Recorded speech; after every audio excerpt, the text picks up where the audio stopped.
ஓம் சரவணபவ. நாளைய தினமானது மிகவும் சிறப்பு வாய்ந்த தினம். சித்ரா பௌர்ணமி தினம். சாதா பௌர்ணமியில் சித்ரா பௌர்ணமி அன்றைய தினத்தில் நிறைய வீட்டில் குலதெய்வம் வழிபாடு இருக்கும்.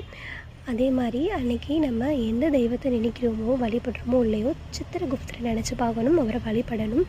ஏன்னா சித்திரகுப்தரை நம்ம பார்வதி அம்மா ஒரு உருவமாக படைத்தாங்க, உயிர் கொடுத்தாங்க. நம்ம சிவன் என்ன பண்ணார்னா ஒரு பொறுப்பு கொடுத்தாரு. அதாவது உலக மக்கள் நம்மளாம் என்ன பாவம் செய்கிறோம் புண்ணியம் செய்யணும் கணக்கு எழுதுகிற பொறுப்பை கொடுத்துருக்காரு. நம்மளோட பாவ புண்ணிய கணக்கே அவர் கையில் தான் இருக்குது. ஸோ இதனாலும் நம்ம தெரிஞ்சும் தெரியாமலும் ஏதாவது ஒரு பாவம் பண்ணியிருப்போம். அந்த பாவத்தை அவரை நினச்சி நாளைக்கு நம்ம வழிபடும் போது தெரியாமல் பண்ணிட்டேன் அப்படின்னு சொல்லும் போது குறையிறதுக்கு சான்ஸ் இருக்குது இல்லையா?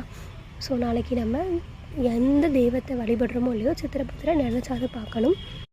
முக்கியமாக அவருக்கு எந்த மாதிரி வழிபாடுனா வாழை இலையில் ஒரு அரிசி கொஞ்சோண்டி கொட்டி அதில் சித்திரகுப்தர் அப்படின்னு எழுதுறது ரொம்பவுமே சிறப்பு வாய்ந்த வழிபாடு.